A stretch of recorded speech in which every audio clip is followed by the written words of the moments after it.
தெரியாத பகலுக்கு புரியாத பொழுதொன்று நீ காட்டினாய்.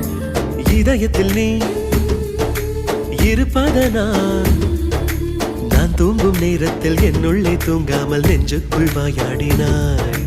கண்ணாடி நீ கடிகாரம் நான் உன்னுள்ளே ஓடோடி வாழ்வே.